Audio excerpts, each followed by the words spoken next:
We managed to break through, but they pushed us out. Those bastards aren't gentry. I know that for certain. Look, you haven't let us down in the past. It will have to be you.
repeat, for the avoidance of doubt, those inattentive to my rulings, please go to the dispatch box.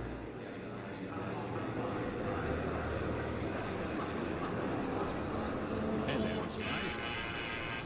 Order! Parliament is now in session. Order! Order! Mr. Speaker, Order! Mr. Speaker, I rise tonight to address a matter of great urgency to our nation's security. The judgment of the Right Honourable Smythe across from me at the dispatch box. It is with sincere conviction that I must propose a motion to declare them an enemy of the state. I must ask the House, what evidence is there to support this motion? Let us hear it. Evidence? Their treachery is common knowledge. Who here isn't privy to the exploits of the Right Honourable Smythe in the opposition? It is with their support that this rebellion has brought London to its knees. The idea that the Fifth Column could succeed without one of our own is inconceivable. The blame for this catastrophic turn of events, therefore, is on them and them alone. What evidence do you have in your defense?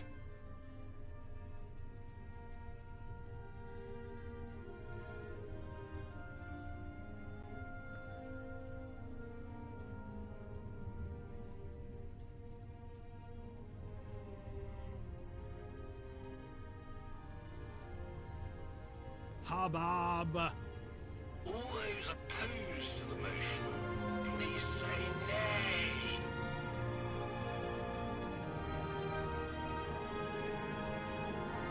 The ayes have it. The ayes have it. The motion is carried. Punishment, death. Unlock.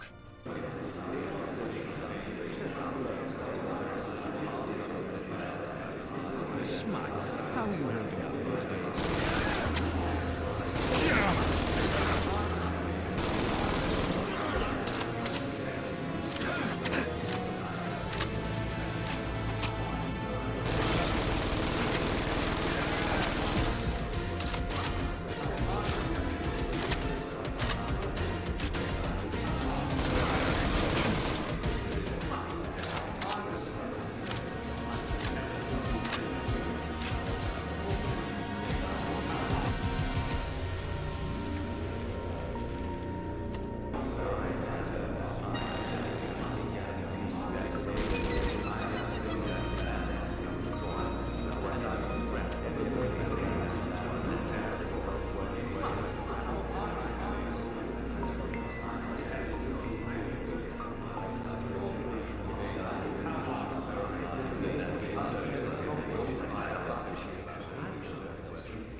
I tried abandoning you to the wastes.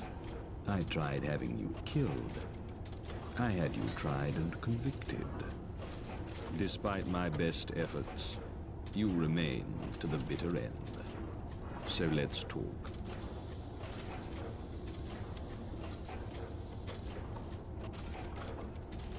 That's a very open-ended question.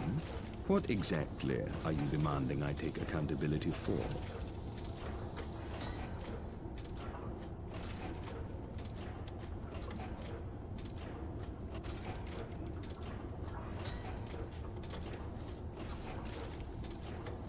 The experiments that gave you life, that pushed the scientific frontier further than ever before in human history? It's a matter of perspective. The benefit of my experiments, private and public, far outweigh the social cost. When you're victim to that social cost, it will blind you. It will be all you care about.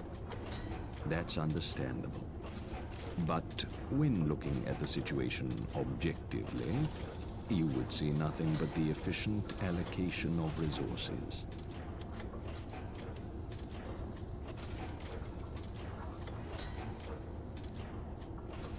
Surely you're not referring to the fifth column?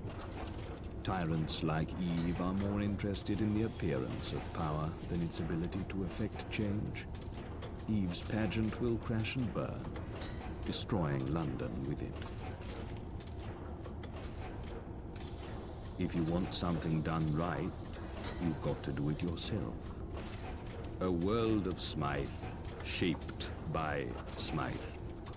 That's what I believe in. Power isn't held in symbols, but in people. Having the right person in the right place at the right time means everything. I am that person, and this is the place, and this was the time. You may think that's incorrect, but it's what I believe.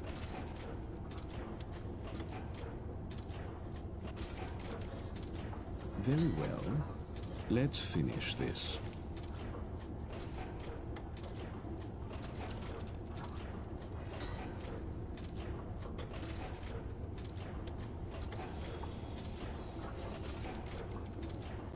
Isn't it obvious?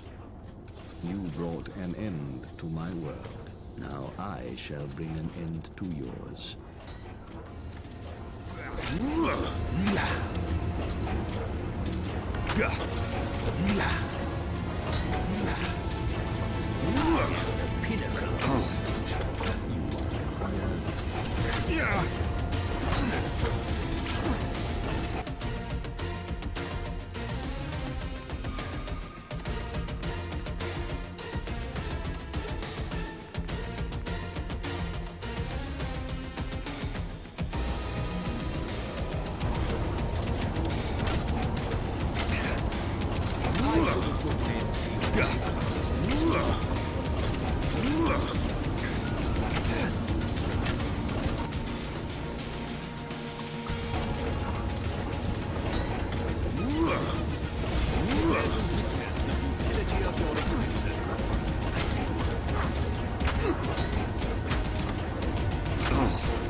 Bacon deserves to magnify your inferiority.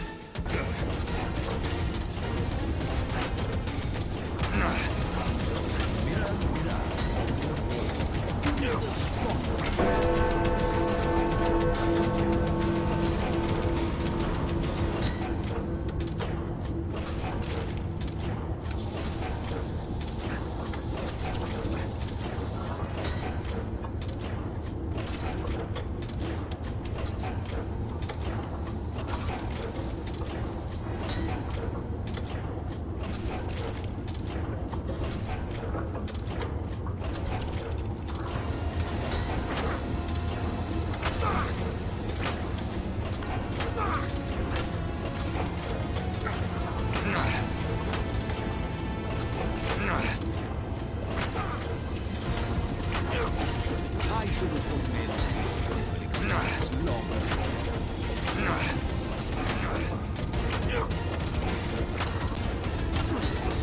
Prepare to witness the futility of your existence.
Far surpassing the expectations of their creator, the Wayfarer had ultimately swayed the course of history. Arthur, true to his word, began the process of establishing a true representative democracy. For better or worse, the fate of London would be tied to the will of the people. Camelot continued to fight the enemies of democracy wherever they found them, ensuring fair and free elections in the region. Falling to their demise, the final seconds of Smythe's life were spent watching their replacement shrink into the distance. She considered the events leading up to this moment, nor the way such a fate could have been avoided. However, in some small part, it came as a relief. Passing the torch had always been part of the plan, and now her job was done. The future was no longer her burden to carry. The Wayfarer, remembered as Geharis in the new legend of the Round Table, was honored for generations to come, not as an individual, but as a part of something greater.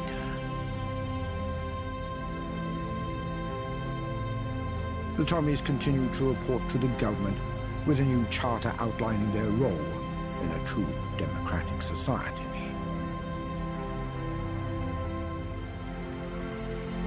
The Pistols of Camden embraced the future with cautious optimism. While life in Camden didn't change all that much, the rest of London adopting a way of life similar to their own was reassuring.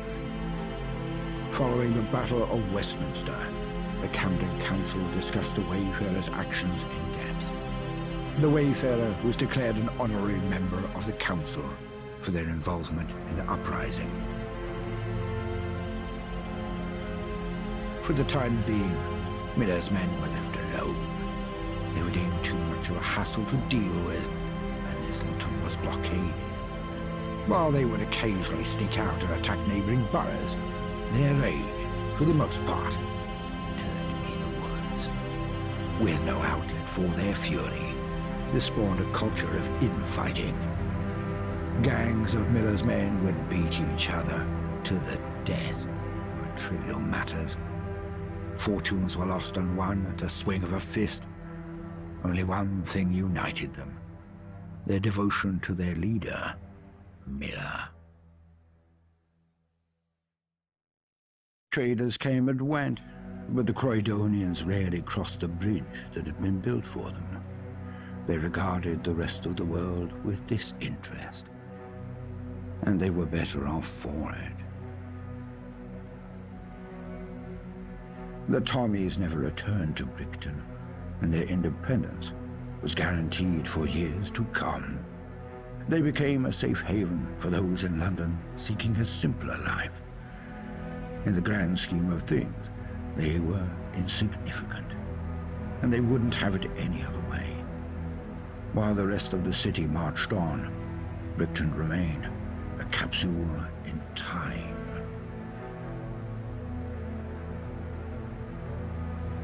The free and fair elections were not kind to the gentry, who failed to form a majority in the subsequent Parliament.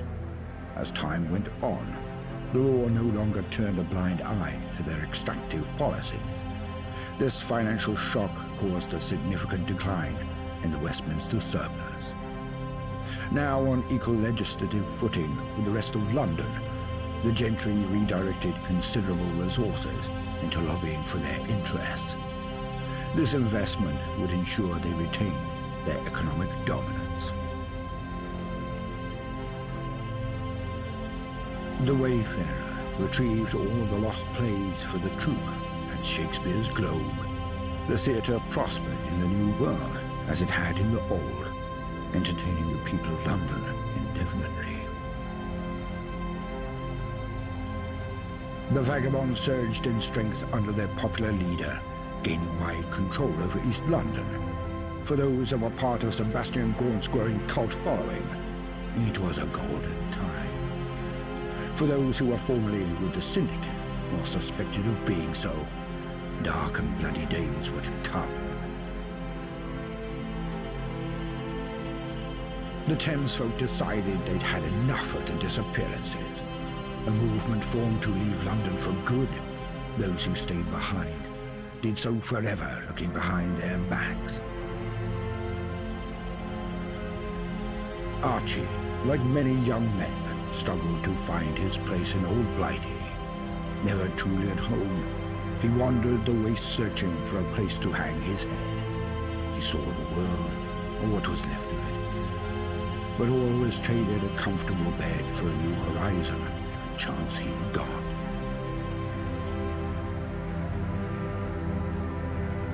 Arthur Mountbatten's mind slowly but surely began to falter. Before the darkness could take him, he would spend the remainder of his days making up for lost time. He helped others the best he could in this strange new world that he had helped to create. When the time came, he would ask the Wayfarer for one final favor, an end to his troubles. He would do it with a smile. For what better person could give him his death than the person who gave him life? And so, the wayfarer's journey came to an end. But it was not the end of history, only the beginning. Because in mankind's pursuit of power, there is no price too high, no life too valuable, and no ideal too sacred. Because war never changes.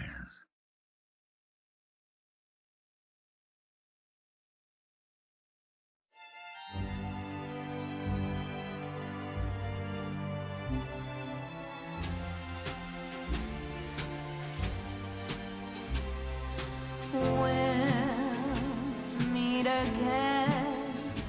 Don't know when, don't know when, but I know we'll meet again some sunny day. Keep smiling through, just like you always do, till the blue skies drive the dark clouds far away. So will you please say hello to the folks that I know? Tell them I won't be long. They'll be happy to know that as you saw me go, I was singing this song. When meet again.